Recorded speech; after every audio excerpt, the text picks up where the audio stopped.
matrix and pull that guy's name and find what he has listed? You can, he's one of our KW agents.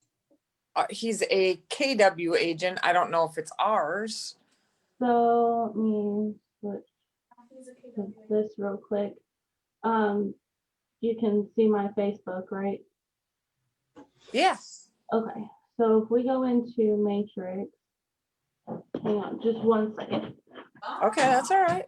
Ashford, are you ready?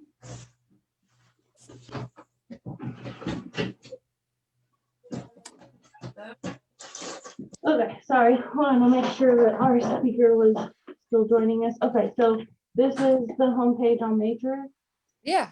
Under this My Listings section, Out of the what? the My Listings right here in the middle. Yours may be in a different spot. This is all draggable. You can order this in whatever way you want. Oh, give me a second. I gotta find my listings.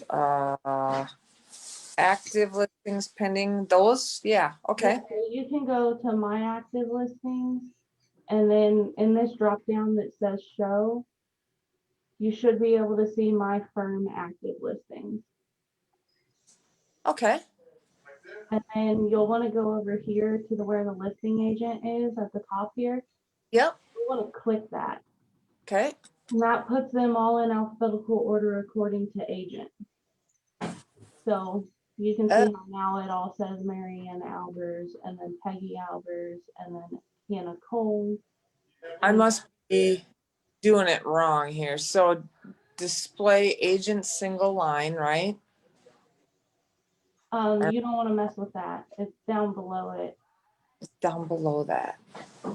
List agent. Aha.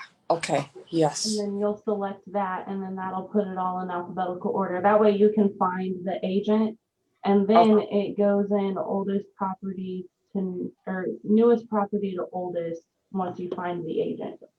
Okay. So I probably have got to go to the 20s, huh? To find a T. It'll probably be on the second page. Okay. So let's see here. I'm on page 20. I'm in Mary Lou Stone. Wow, does she have a lot? Oh, you can change how many you're seeing at a time as well. I always change that too. Tiffany and Wags. So Torres. So maybe it's not active. It may not be. It may be contingent. It helps. So if you're looking for on a certain road, you can come to the search on the homepage and type the road in right here. Yeah, and find it. If it's a unique home number or house number, then you can put it right here. Industrial building. Is the road? The road, it was out on Runabout Road, and I wasn't finding anything yesterday, but his sign has been there for months, and I tried to look under pendings and I didn't see anything there either. So What's the last name of the agent? Torres. She's talking about Christoph. Yeah, I was just gonna send her his contact information. And his real first name is Jean, Jean, Christoph Torres.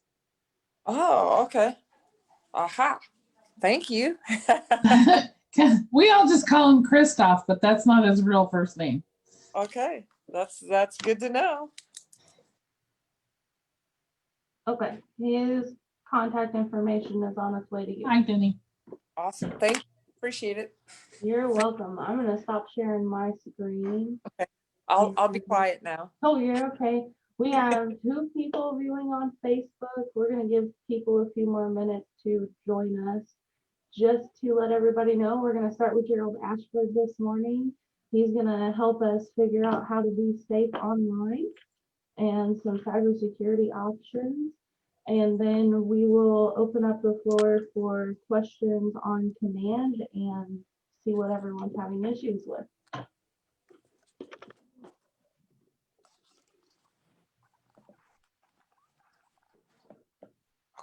I muted this. I'm on the call with Elise, so sorry about that.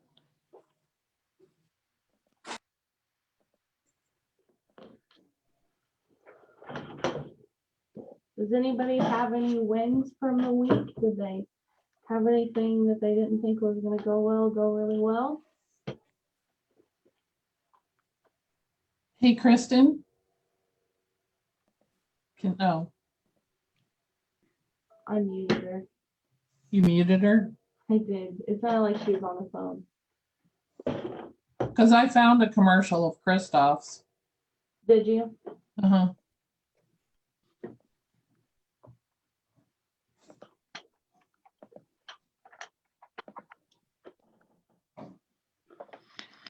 Ooh, that's Tiffany.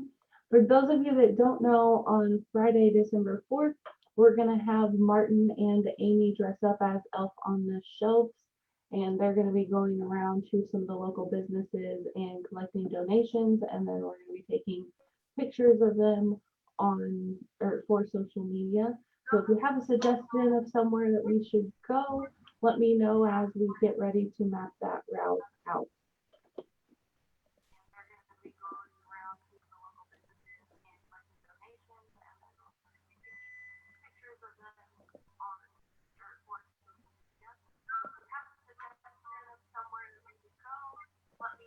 And as you all know, we're going to get started here in about 2 minutes. The Friday morning real estate meetings always start a few minutes after the hour.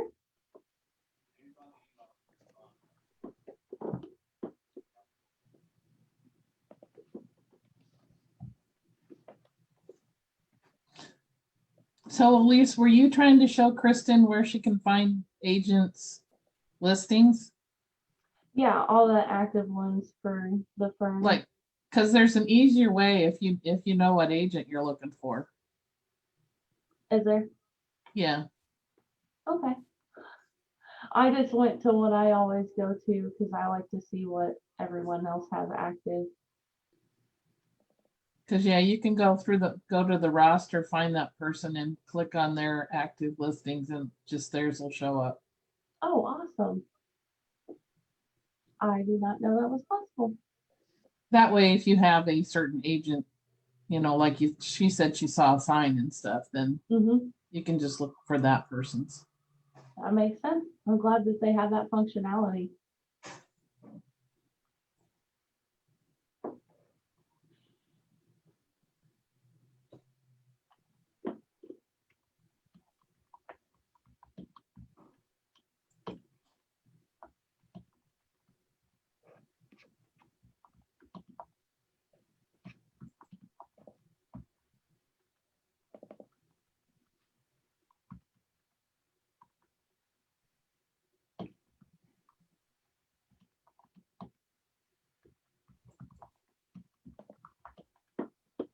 Okay, Gerald, are you ready? Yes. You want to turn your camera on? Yeah, I was getting ready to. There's Jesslyn. Hey, All right, I think we're going to go ahead and get started. Gerald Ashford's going to kick us off this morning, so I'm going to mute myself. Today, I wanted to cover a few topics. Recently, I've heard people getting text messages from people pretending to be agents, emails from people pretending to be agents, and I just kind of wanted to cover this because you as real estate agents are kind of in a unique scenario as far as like the workplace goes. Most companies don't have their workers' information as public as a real estate agent. When you're a real estate agent, you're really trying to put your information out there, your phone number, your address, potentially name, just methods where people can actually reach out to you and contact you. And as a result of that, there's a lot of spam phone calls and a lot of spam emails.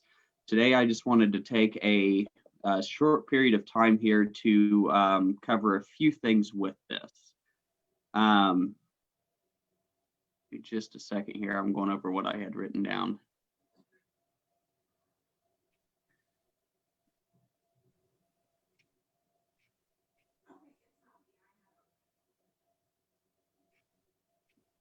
So one of the quick things I wanted to cover is when somebody sends you an email address, would be trying to find out if that is a valid email or not. Most of you guys using the Keller Williams email, it is based off of Gmail. So what you're going to see is in the top part of that email, there is going to be a section and it's going to say who that email came from. And if you click on that section in that email, it will actually tell you the true sender of that email as opposed to just their name. One of the things that you see very frequently in an email is where it'll say that it came from John Smith, but the actual email address that sent the email is some random string of characters that John Smith would never choose as his email address. That can actually be one of your quickest verifications to check and see. Let me just a second. Can you show us what that looks like? Have you made me host to the extent that I could screen share? Sure. Just Okay. a second. You should be able to, but you're co-host now, so. Okay. So give me just a second while I get this started.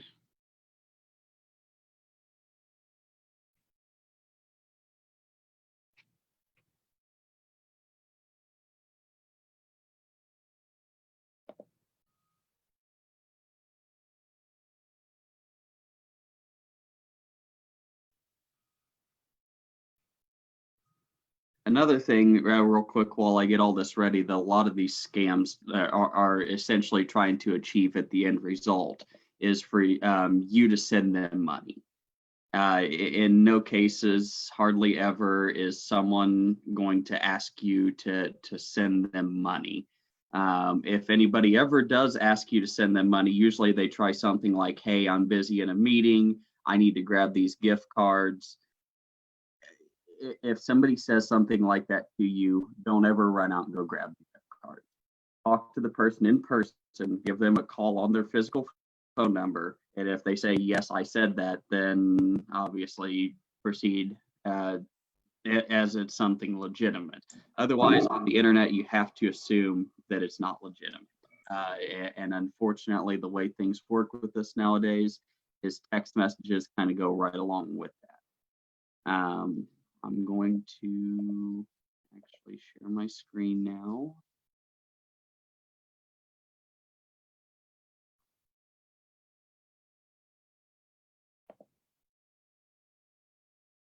So you can see here's the Gmail inbox. I'm personally using my Ozark Technology Solutions email right now, but it's the same principle regardless of what email address you are actually using.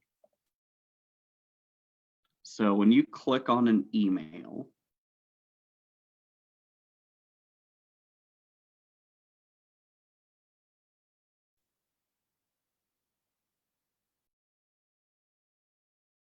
patiently wait for my computer, please.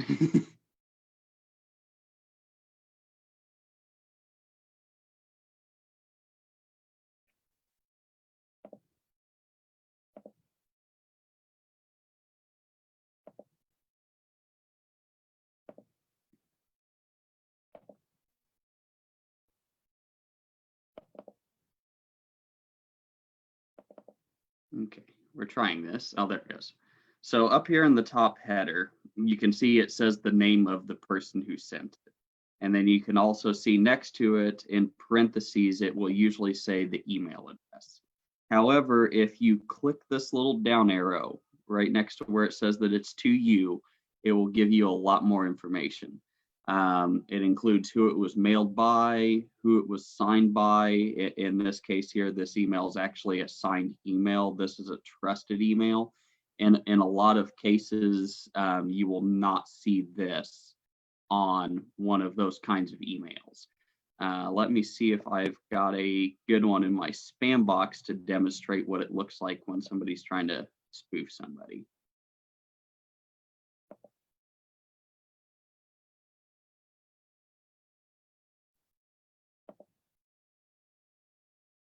I don't think I'm going to have any good examples of this, but In some cases nowadays, you can actually see Gmail will flag that this message seems dangerous.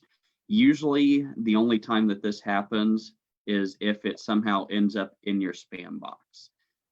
Sometimes legitimate messages do end up in your spam boxes. There's a really complex algorithm for what actually filters the mail with a Keller Williams email platform, which is Gmail. They use keywords. There's a lot of keywords that'll, for example, trip their security check. I actually have a list of them pulled up here.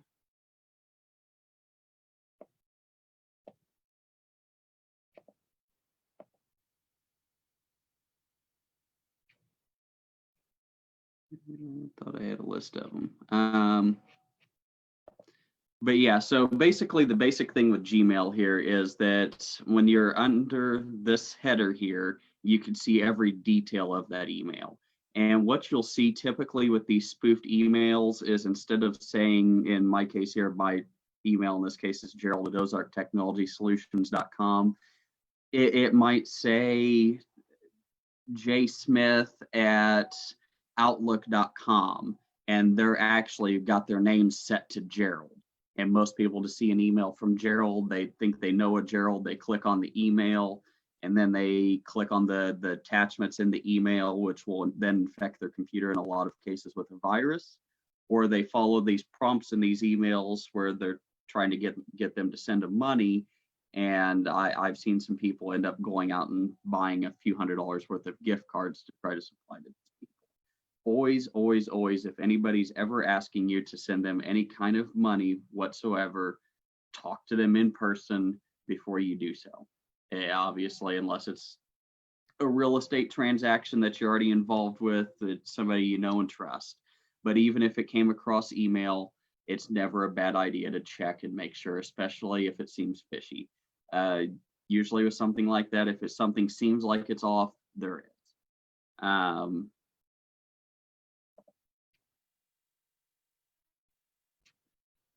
Let's see here. So that's what I wanted to cover there.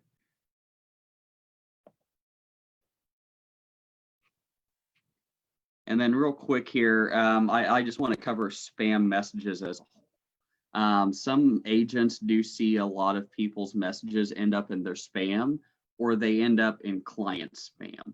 And I just kind of wanted to also take this time to take a few moments to kind of cover that and try to avoid ending up being considered a spam sender or ending up in a spam folder. So the number one step there when you're emailing a database, for example, is to make sure that the addresses are correct.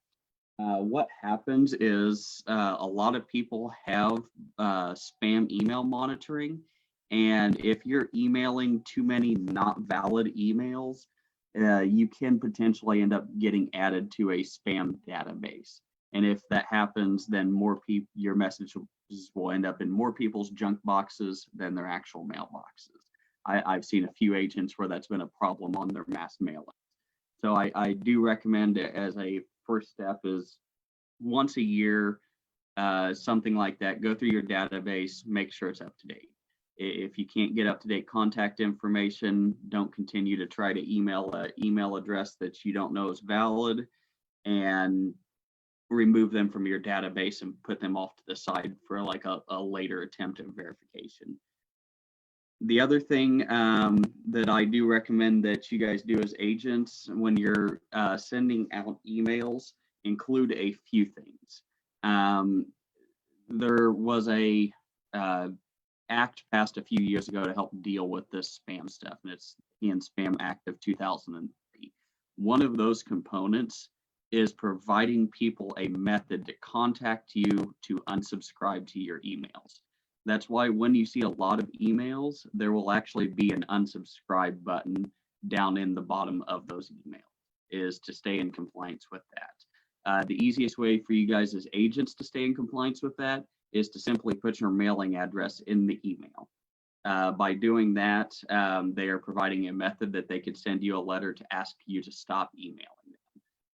In some cases, if you're using a platform like MailChimp, you actually don't have to worry about this because they actually put the unsubscribe button down at the bottom. So does Uh, command. What? Oh, So yes. does command. So if you're doing the mass emailing through command, that's been recently all remodeled. Or if you're putting them on Smartplans, that also has the unsubscribe through the text message and through the email. Another thing that I wanted to cover real quick is avoiding spam trigger words. Certain words can actually trigger spam filters. Just a few examples of those are things like amazing, canceled anytime, check or money order, click here, congratulations, dear friend, for only a few dollars, free or toll free, great offer, guarantee increased sales, order now, risk free, this is not spam, winner, things like that will actually trigger spam filters. There's actually a website that you can put the contents of your email in. It's called isnotspam.com. And it's a completely free service, and they'll actually analyze your email messages and tell you how likely they are to end up in a spam box. The other thing that's critical with emails, and this is the same thing with identifying a spam email and avoiding ending up being in a spam email box, is to avoid typos and incorrect grammar. As you guys, I'm sure, have seen, there's a lot of fake emails that come into your inbox. And if you study them closely, in a lot of cases, the grammar is not going to be right. The spelling of words isn't going to be right. And that's actually one of the platforms that Google actually uses to help filter emails. It's very easy to identify human typos from these machine sent emails. So definitely check the spelling in the email, and that may save you a lot of trouble. The other thing that can cause you to end up in somebody's spam box, and can also, as you, the recipient, result in your computer being infected, is not being cautious on what type of attachments you're opening. Typically, Word documents are acceptable, Excel spreadsheets are acceptable, pictures in a lot of cases are acceptable. Sometimes picture files are used to send viruses, but that's actually very few and far between. But in some cases, for example, if you download an Excel document, in a lot of cases they are safe, but sometimes you may open an Excel document that you downloaded from an email attachment, and it asks you if you want to enable macros. What that is that's actually a function of Excel that brings external data sets into it, and those external data sets can essentially be viruses. So anytime you're seeing those prompts, even if you trust the person, in most cases, they shouldn't be sending Excel spreadsheets that have macros via email. And that will, if you're doing things like this, that will result in you ending up in somebody's spam folder. The other thing is certain types of email attachment, usually like .zip files or .zip files, like folders that contain multiple emails, are frequently used to contain and mask viruses and malware from the computer being able to detect it. In a lot of cases, the computer will eventually detect it, but it is something that they do use to try to avoid that. Let's see here.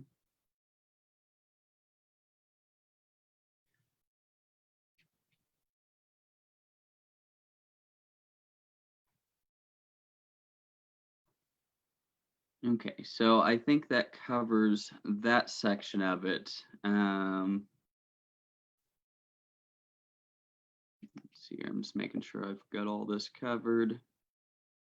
But yeah, that's just the basic gist of it. Is if something doesn't seem right, or somebody sends you an email or something asking for money, always double check. Don't just run out and go grab it and blindly trust what you're seeing in that email or text message.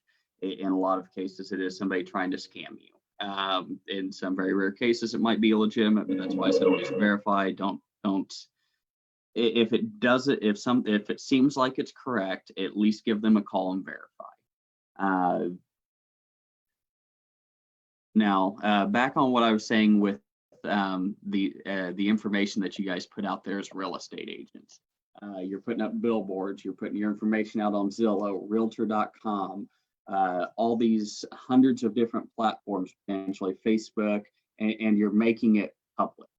So when you do that, you are bringing yourself into a host of spam phone calls.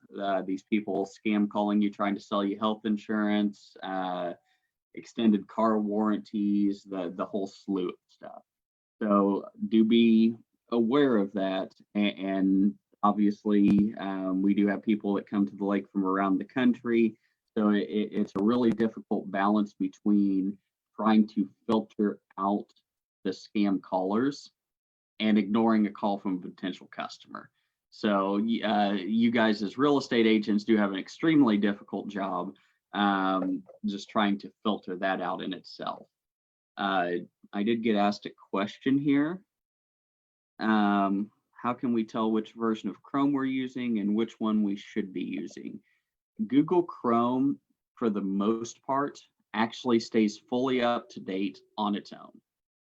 If you are using some older computer operating systems like Windows XP, Windows Vista, you will see that Chrome actually stopped being updated on those systems. And typically your system will run the newest version of that software. It can run automatically.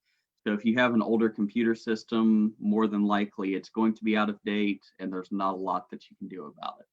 However, if you are running Windows 7, Windows 8, Windows 10, those systems are still supported by Google Chrome.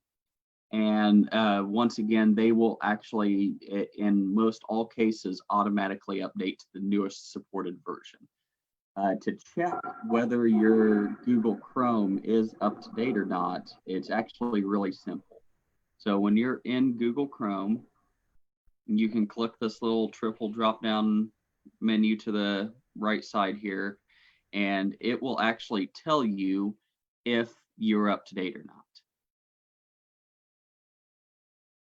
There will be a little thing down here between settings and help. And the other thing that you can do is under help, you can click about Google Chrome. And if for some reason it is not checked for updates recently, about Google Chrome will actually check for updates as soon as you click that. You can see now it's saying checking for updates. Gerald, how often do you think we should get a new computer? I guess mine must be, I think mine's is Windows 10, the one that I keep it in my home office. But I mean, when something becomes obsolete or is getting old like that, should we just get a new computer? Or is it just, is that the cheaper way to do this when they, because I guess that's what I have. It's really kind of on a case-by-case basis. Some older computer hardware, for example, there's some older Windows 7 computers out there that were made all the way up until 2014, 2015, that software-wise are considered really obsolete and out of date and a security risk. However, they could still be very powerful computers, even more powerful than some of the basic entry-level computers that you'd see nowadays. So if you've got a very cheap computer that's 8-9 years old that you only paid $300 for it to begin with, more than likely that's a scenario in which you'd be a lot better off getting a newer, more up-to-date computer.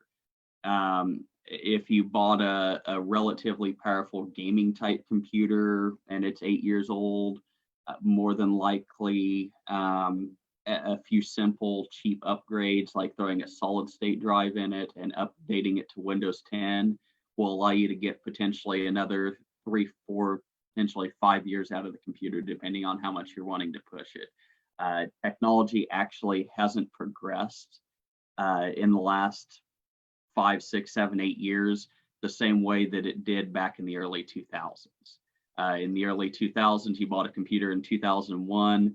By 2003, it was slow, obsolete, old, and outdated, and you needed a new computer. That's not really the case anymore. You get a relatively well-built, high-performance laptop now in 2020. You should have absolutely no problem, short of it breaking, using it for 5 years, potentially even longer.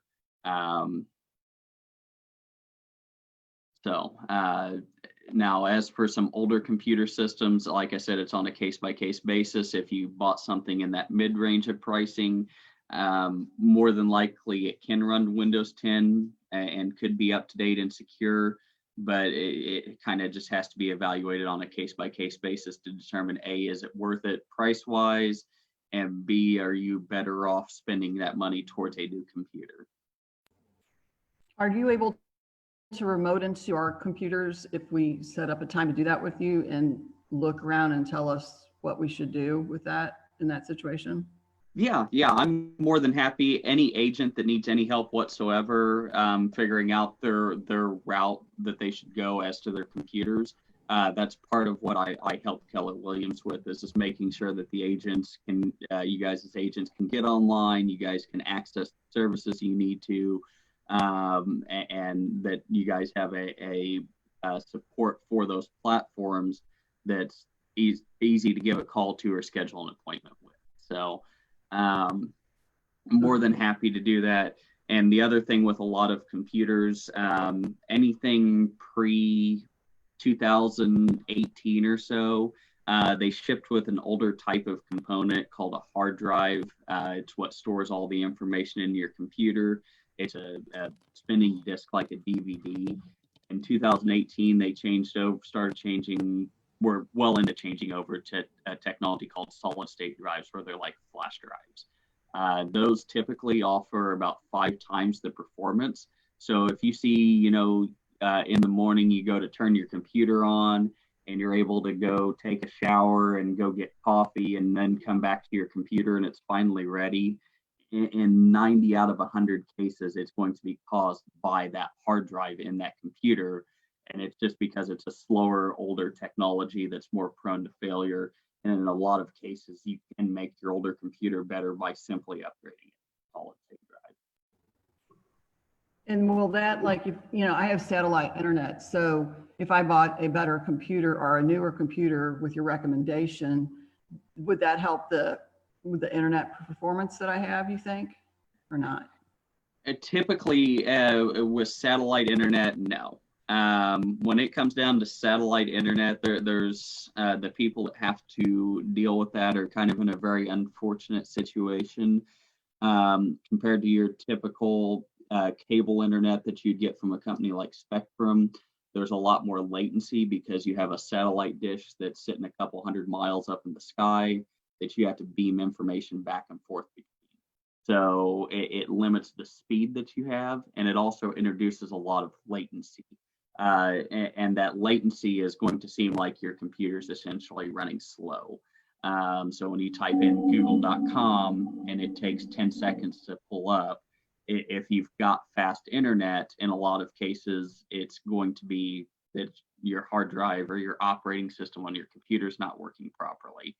However, if you have satellite internet, that can just be an inherent downside to the satellite internet, is that latency is just causing it to take forever to load those web pages. Well, and I'm kind of going to circle back around to our first topic with security. I mean, I would say my computer is probably 4 or 5 years old, so probably my security is not as good. And well, the great thing nowadays is even using the most basic security setup on a computer, you've never loaded any antivirus software or anything like that. Windows 10 comes with a built-in component called Windows Defender. And Windows Defender is an antivirus software. And there's companies out there that test these softwares and rate them on how well they perform. And for being a absolutely free antivirus solution, Microsoft's Windows Defender actually outperforms a lot of paid antivirus softwares on the market.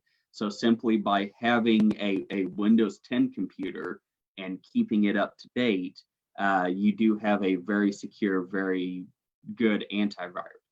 And the great thing about Windows 10 is it was released 6 years ago, if I'm correct. So most agents are going to have a computer that's 6 years old or less. So in those cases, those agents, as long as they haven't went and put something like Norton on there, they're going to be secure. I see a lot of people using products like Norton is a real example of a bad one. And typically when I'm doing a serious virus cleanup on a computer, in a lot of cases, they are running one of a few paid antiviruses, one of those being Norton. AVG used to be a real bad one, but they seem to have gotten better over the last few years. WebRoot. So if you bought your computer from Best Buy, they very heavily push WebRoot as a good product. WebRoot is not a good product. Don't ever pay for WebRoot. If they gave you a free subscription with your computer, just throw it back in the bag that you got the computer with and trust the built-in Windows Defender. The other thing is a lot of computer manufacturers are actually trying to put McAfee on a computer as kind of a upsell antivirus. In a lot of cases, that McAfee, once again, is not as good as Windows Defender, and you would be better off uninstalling that McAfee from your computer and allowing it to revert back to the built-in Windows Defender. Now, I'm not saying that there's not any great paid antivirus softwares out there if you're a little bit more concerned about security. Typically, there's one of 3 products that I'll recommend to somebody who does want to pay for an antivirus solution. Number 1 would be typically Kaspersky. Some people are a little bit concerned about Kaspersky. They are a Russian-based company, but they do actually have some of the best antivirus detection engines on the market.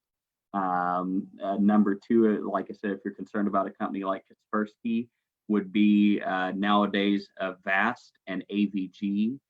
They are technically the same product at how it scans, but they are very good antivirus products, and typically you can get a very good deal online for their paid products. The third would be is if you have an older computer and you're somewhat concerned about performance, there's a company that makes antivirus software that's called Avira. And typically that piece of software is very lightweight and it runs very well on computers that are more than just a few years old. Now, as for any antivirus software is going to affect the performance of a computer. And typically with an older computer, if it's already not running very well, it's going to run substantially worse with an antivirus on there like Kaspersky or Avast or AVG, or really any paid antivirus that has more moving components to it, is going to make a computer run slower. So if your computer is already running slow, in 99.9% of all cases, unless it's heavily infected with viruses, a good antivirus software will not actually make your computer perform better. Well, the thing, I agree with you, Gerald, because when I try to use Norton or AVG, because I have satellite internet, it affects that. It bogs down the system and it stops it. I had to actually take that stuff off my computer. Yeah, I was because in your case with being on satellite internet, anything that you can do to your computers that are going to make them consume less data is going to be useful. Even Windows updates, typically from a security standpoint, for 99.9% of all people, I would recommend keeping Windows updates enabled. In your case, potentially with the satellite internet, I may actually, if it's causing enough of a problem, consider disabling Windows Update through some sort of software or modification of the computer. And what that'll do is every single Tuesday, Microsoft is pushing out updates to your computer. And those updates can range from a few hundred megabytes to 4 or 5, sometimes 8 or 10 gigabytes.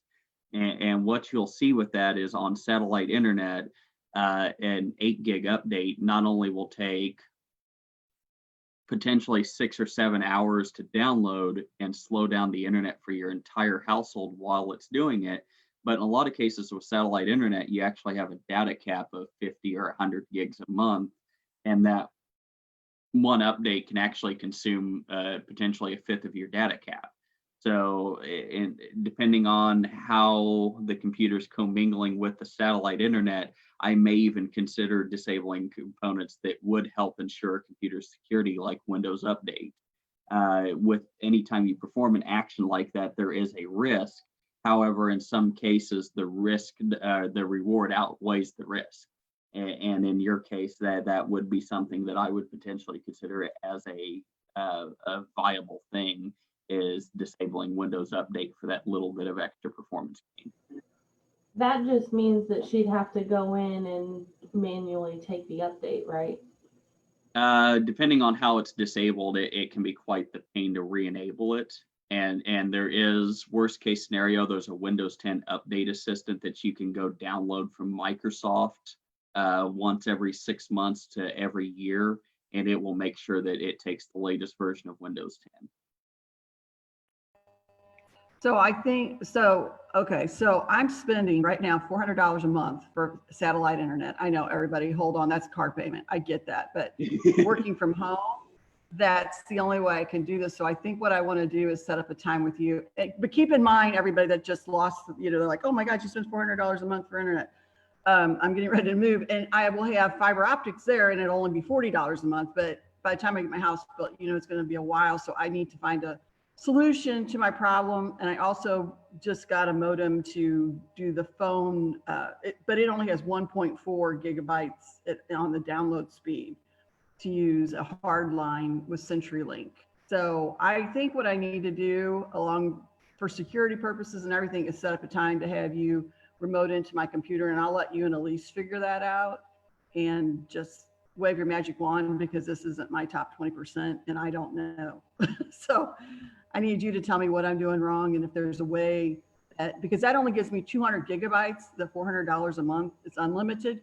But what happens is 2 weeks into the month, it slows down because it is unlimited, but it will, it just means that it's going to give me a slower speed. And you all know, as agents, we can't do that. So I'm so glad you're talking to us today about all these things, because there's things you're talking about I don't even get, but I do get that Windows Update thing. So that probably is part of the situation for me. And I know, for example, Tiffany, one of your unique situations is you also don't have very good cellular signal at your house through your carrier. So even data on your cell phone becomes quite complicated. In your case, the other thing I would recommend that you check out, considering you're spending $400 a month, is seeing if there's any carrier that actually offers better cell phone service in your area. T-Mobile and Sprint are now one company, and they actually have some very good coverage in rural areas. You have Verizon, AT&T, and US Cellular being the big ones. And if any of them actually offers a decent speed at your house, at the kind of money you're spending, you would be better off getting a cellular hotspot, because that will actually eliminate most of the latency that you have from the satellite internet. In a lot of cases, that will actually improve your download speed. But even if you're staying around the same download speed and that latency is improving and you can save $100 a month, I would dump that satellite internet as quick as I could. And how does the cellular affect, like, for example, when a storm comes through, she loses cell phone service? If you're with a carrier and they have a strong enough of a signal, you will notice some degradation in performance even over in severe weather. But if you've got a good enough of a signal with them, you should still be able to maintain enough quality of service to actually have a usable cell phone service. It's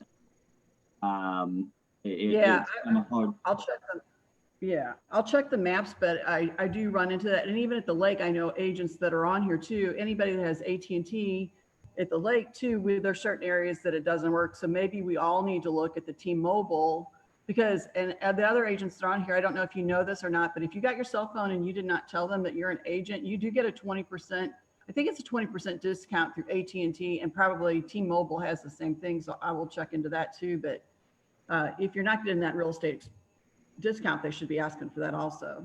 Yeah, just a quick example of this scenario is about a month ago, I was helping a real estate agent out at their house. They were having some internet issues.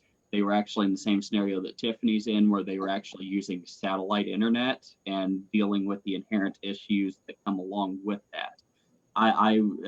They were through Sprint. They actually didn't have very good signal through their existing cell phone provider with Sprint, so it wasn't a viable option.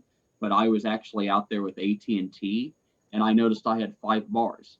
And I did some simple testing on the kind of speeds that my cellular data on my phone could provide me. And I discovered, not only did it have latency that was similar to cable internet, but their download and upload speed was similar to what I was capable of getting from a cable internet provider like Charter. Even though Charter's not available out there, in their case, they were actually able to go to a hotspot provider, save a couple $100 a month on their internet, get way better quality of service, way better download speed, way better latency, and eliminate most of those inherent issues on the satellite internet. So anybody who's running into issues like this, it is well worth vetting every single option that's out there over satellite internet. Even if, for example, you're looking at that and a DSL phone line from this technology that we used to use 15 years ago to connect to the internet, in a lot of cases, if that DSL phone line is relatively fast at all, even potentially if it's slower than the satellite internet, like even down to a factor of a third or a half of speed of the satellite internet, I would still go with the old DSL phone line solely off of the benefit of latency itself. Latency is when you type in google.com, how long it takes for your computer to send that data to Google and to receive back a usable web page.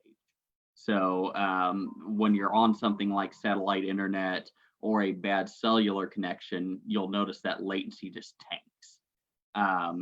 Now, I am going to have a couple minutes here for questions. If anybody's got any, if not, I'm really kind of pushing up on time here to turn it over to Elise for a little bit. Gerald, I think Tiffany and I will be on a conference call with you later. Let me know when you're free. Okay, I got to make a phone call to an agent here in a little bit, but I'd say about any time this afternoon, 1, 2 o'clock, if that works. Cool. I'll let everybody know what time. Does anybody have any tech questions for Gerald while we're here? If not, I'm going to dive into something that we're having success with on command.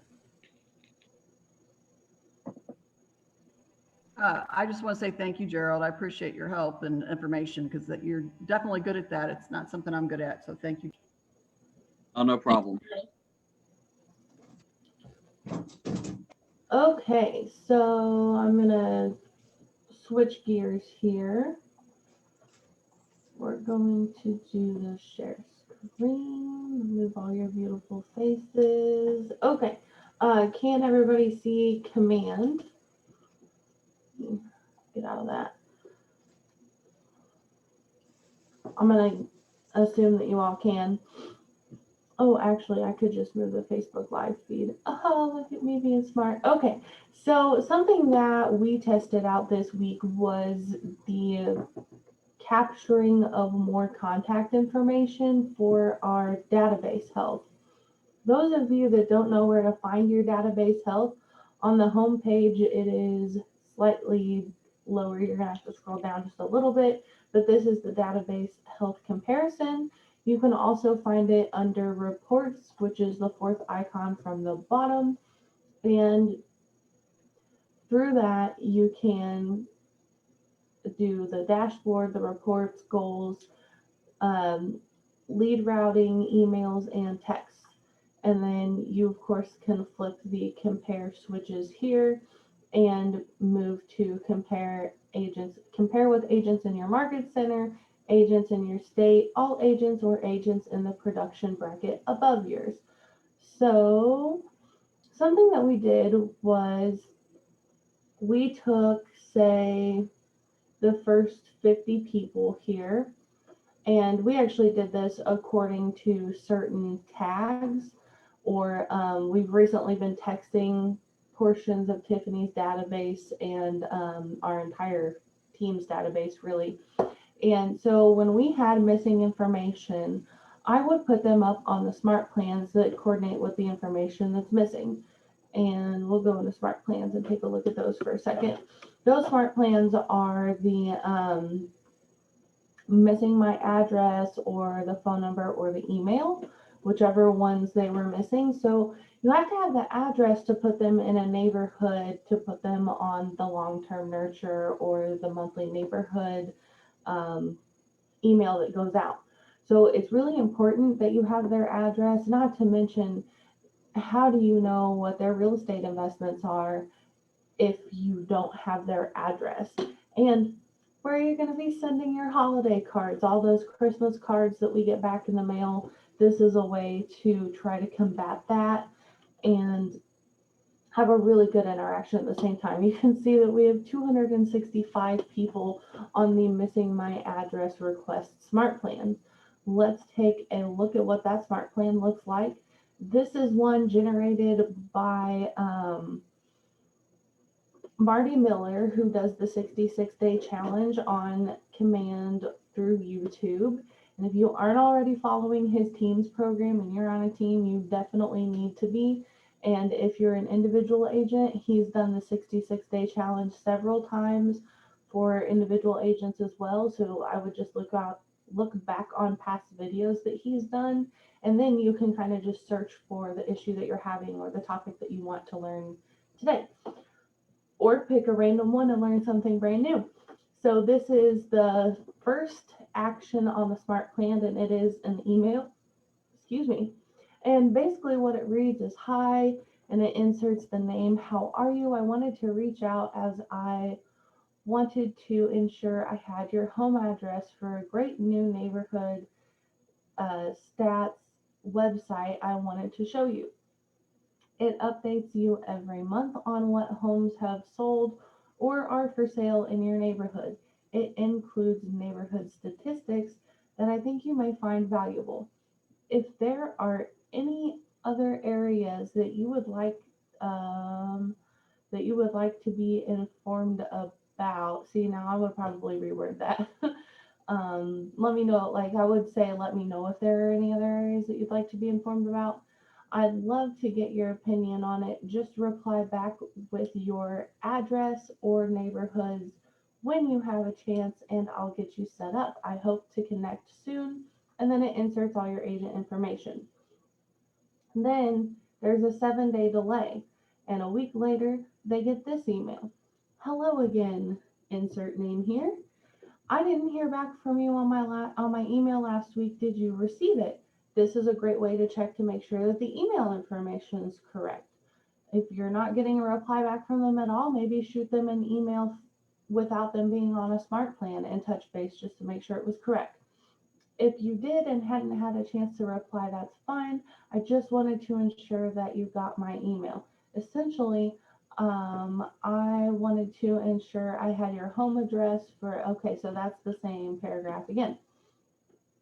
And then you can put this on a repeat if you want. I did not, but it's 2 of your 36 touches that we're supposed to be doing a year. So that's wonderful, helps count towards that. And then also, I don't think we have anybody on the phone number one, but it's weird. I did put a lot of people on the email one as well. It's weird that there's not anybody listed there. And we have some people on the quarterly call plan. You know, with the time of year that it is right now, it's a really good time to comb through and really do a database health check and dive deep into it. That way, as you're gearing up for next season, you are set up for success. You've taken the time to set yourself up for success. And you can do this when you do your calls every morning, your lead generation calls every morning. I think Andy Gibson, what's he do, Tiffany? 40 calls a day? She may be on the phone. But I think Andy does something like 40 calls a day before he will allow himself to move. So I wanted to show you, let me pull this real quick, and we're going to go to crash. I want to show you what one of these looks like.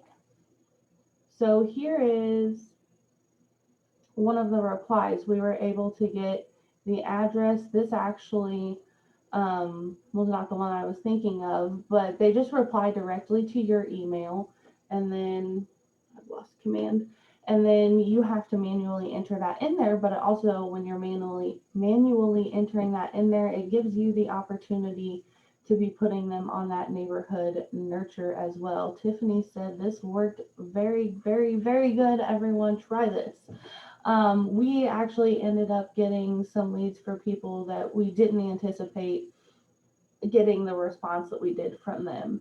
I think one's going to end up potentially turning into a listing by the end of next year, and another one is potentially a purchase by the end of next year. And if we wouldn't have reached out in this way, they wouldn't have responded like that, just because, and I know this because I'm texting them.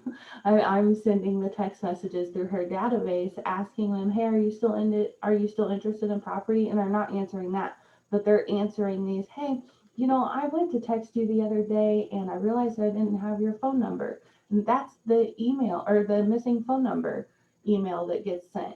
And they just send you their phone number. And then they're like, oh, hey, yeah, thanks for reaching out. I really, I've been looking at real estate off and on. I'm kind of ready to make a move now. So this is an opportunity for you guys to really touch your database in a way that we probably haven't been recently.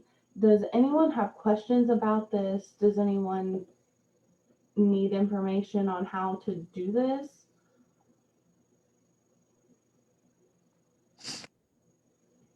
Everybody good? Bueller? Anyone? Okay. If that's everything and you guys have no questions for either myself or Gerald, I'm going to go ahead and give you back 9 minutes of your day. How much lead generation can you do in 9 minutes? There's a challenge. We should do that one day. We should see how much lead generation we can do in 15 minutes or something. Maybe we will make a virtual competition, kind of like when they used to do all those call center fundraisers where you could see all the call people. Gosh, am I showing my age? All right.